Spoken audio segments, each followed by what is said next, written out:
Very good morning to all of you.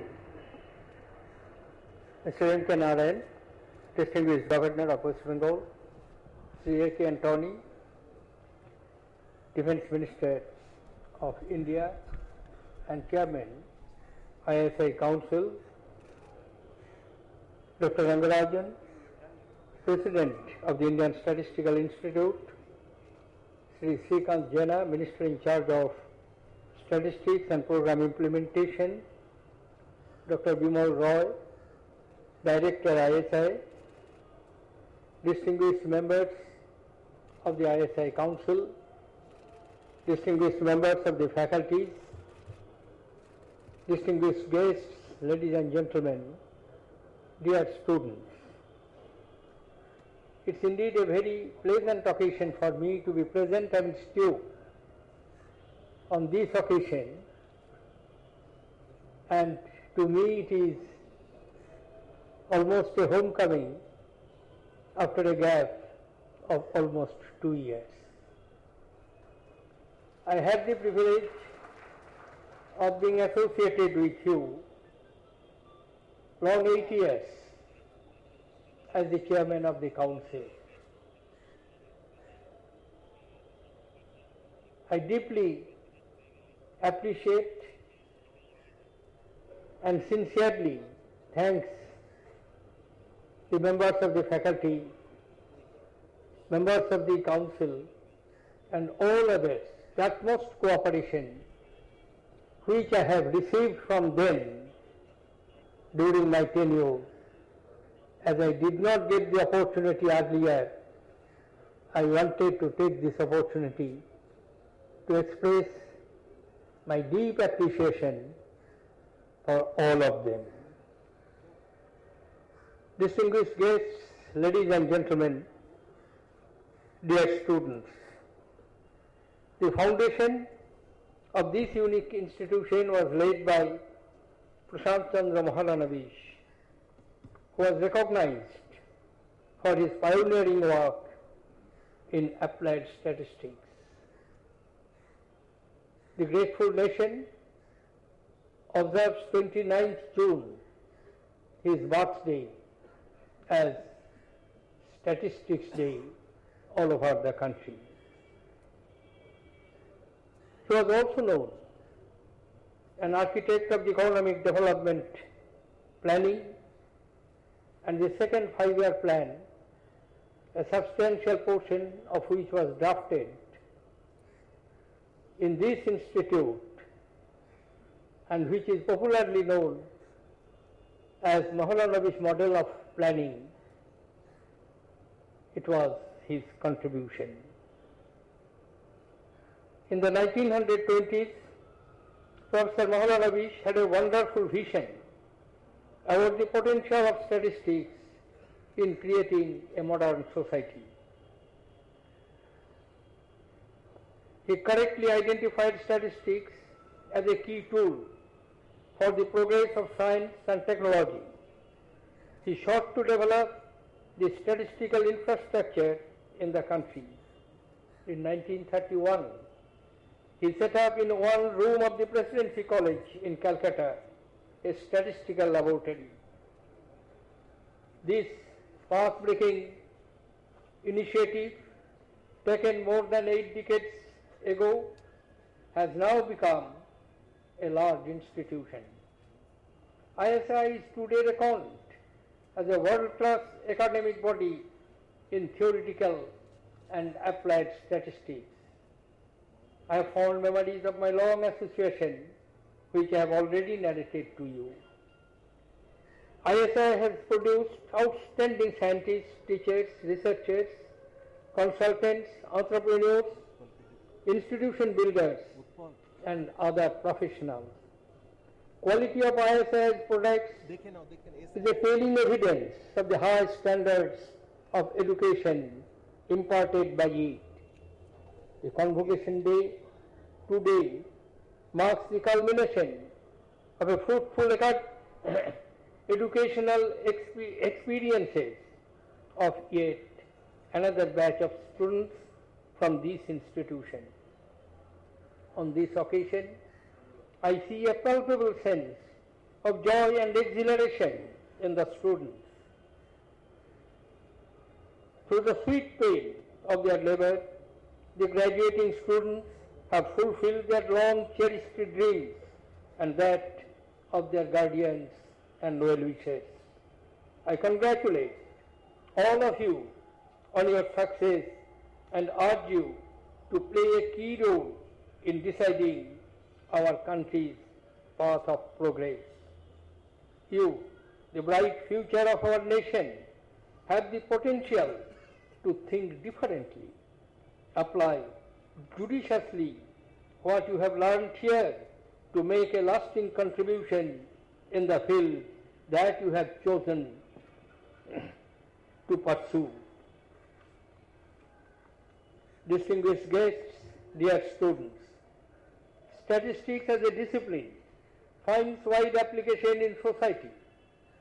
The modalities of carrying out business and government transactions have undergone a sea change over the last few years. Application of data sciences and qualitative decision making has led to a dramatic change in business and governance landscape.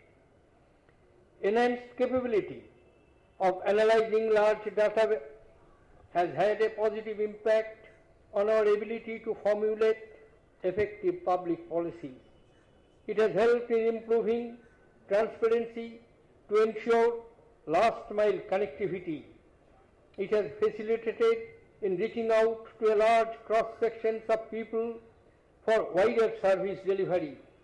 Improved capacity for analysis of large data sets has also led to an improvement in weather forecasting systems. This has resulted in greater accuracy in the predictions of severe climate conditions during the occurrence of natural calamities.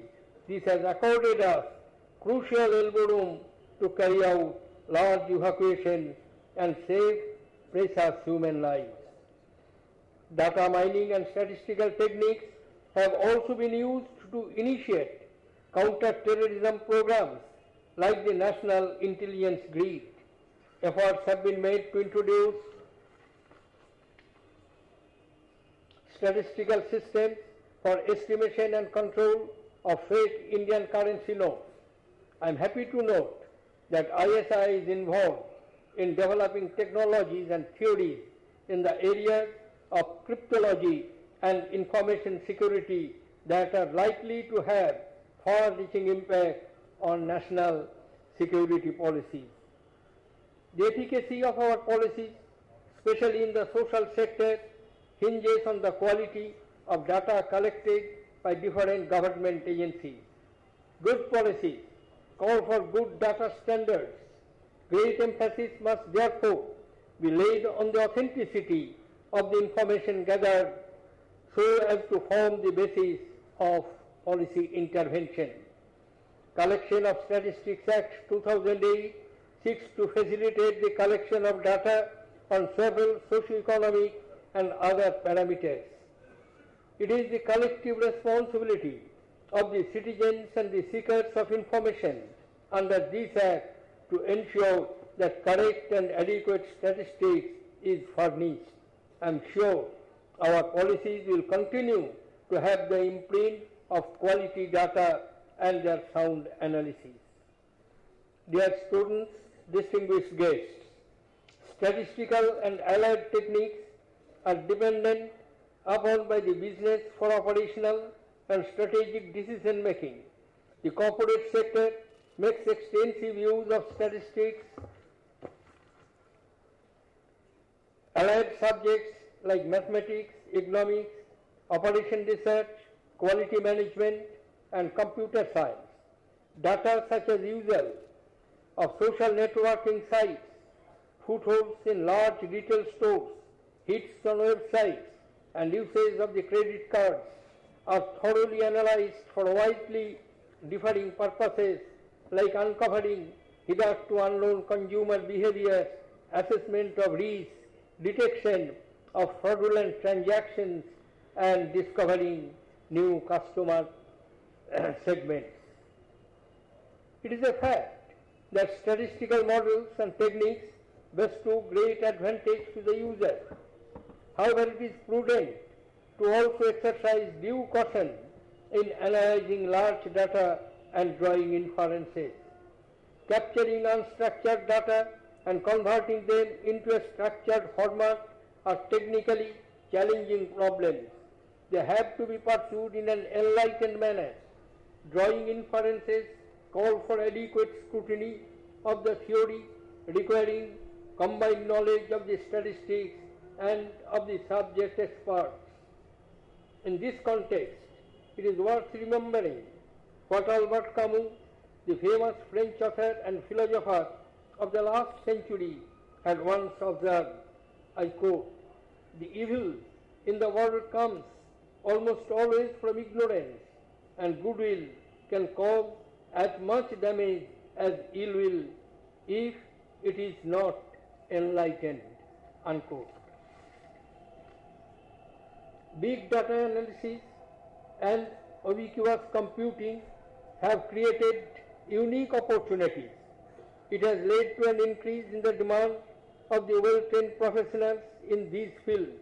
However, as the analytic techniques are complex, they underline the need for a great deal of expertise.